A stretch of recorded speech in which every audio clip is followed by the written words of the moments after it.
When it comes to paintings of scientists, there's no question which is my favorite.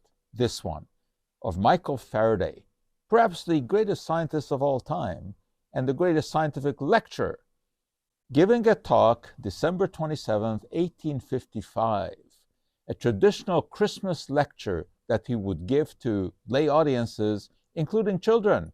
And in fact, you can see Prince Albert, the husband of Queen Victoria, and their children in attendance. Faraday was a great lecturer. He would spice up his lectures with demonstrations. Carbon dioxide, a gas unknown to the public in those days, was one of the subjects he talked about. I like to talk about that as well, but the demo that I do is slightly different. Faraday would take some marble, calcium carbonate, heat it up to drive off carbon dioxide gas, showed that it was heavier than air. I do the same kind of thing, but a little bit different because now we have access to dry ice, which is solid carbon dioxide. And if I add a little bit of water, it warms up the carbon dioxide, so it starts to evaporate. But what we're seeing here looks like steam, is actually water vapor, because water in the air condenses around the cold carbon dioxide.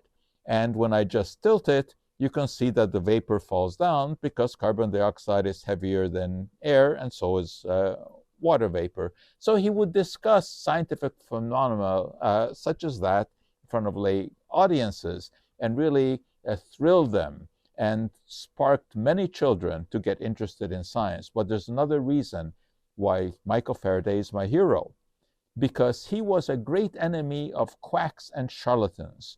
In those days, mediums pretended to have powers that enabled them to talk to the dead, that spirits would levitate tables.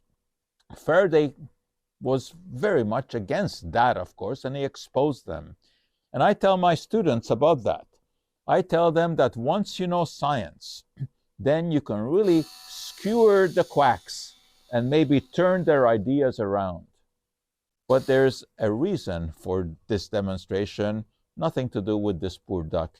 It has to do with the electric motor in here, which also was invented by Michael Faraday.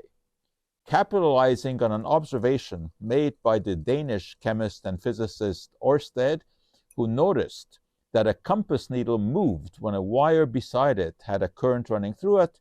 Based upon that, Faraday came up with the electric motor. Just 10 years later, he came up with the electric generator and the transformer. And those obviously affect our life every day, whether you're using electric motor to open your garage door or run your electric car or your dryer or your washing machine. We're using electric motors and generators all the time.